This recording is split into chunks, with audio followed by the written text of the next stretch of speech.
Ikaw na. Sinisan mo, ha? Huwag kang babagal-bagal, ha? Ang dami kong pag-ibig.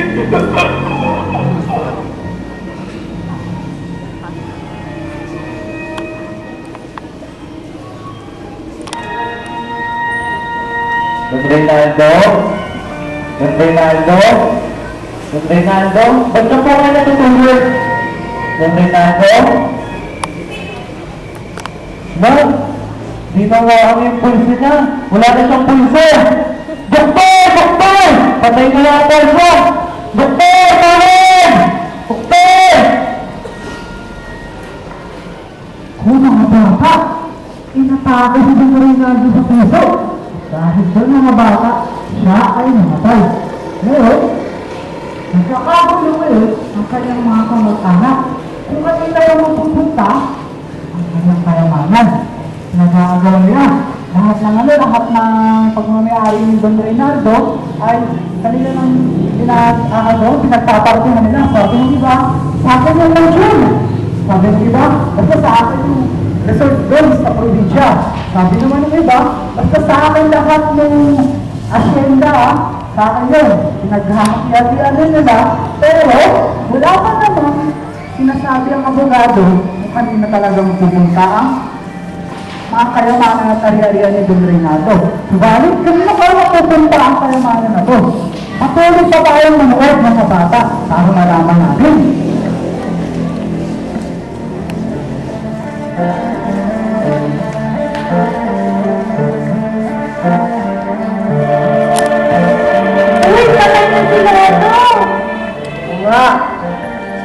Makukuha na rin natin ang yaman ni Lolo. Oo nga. Basta akin yung mga alaas ni Lolo, ha? Siyempre, pag malaki, akin nga syempre ni Lolo. Basta sa akin yung bahay bakasyon ni Lolo. Basta sa akin mga bakanino. Basta sa akin yung mga pera ni Lolo. Basta sa akin yung resort ni Lolo. Pero naman mapupunta kung mapupunta. Wala ka ni Lolo. Tapon na lang natin sa basurahan to. Huwag po! Mga senyorito! Akin na lang po ito! Mga pakinabangan ko pa po ito.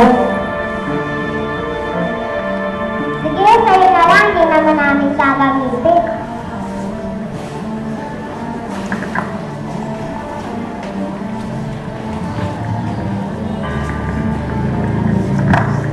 Mukhang gagawin ko rin tingnan.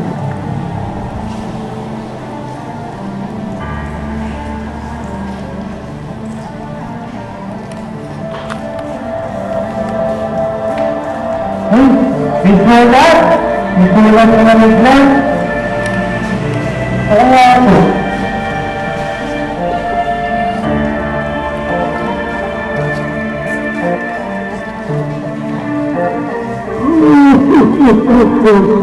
Nagkakatibo ng silipito.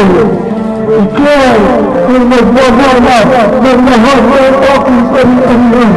Ang yaman ko! Wala na ba ito? Talaga? Yes! Mayaman na ako! Natupad na rin yung pangarap ko!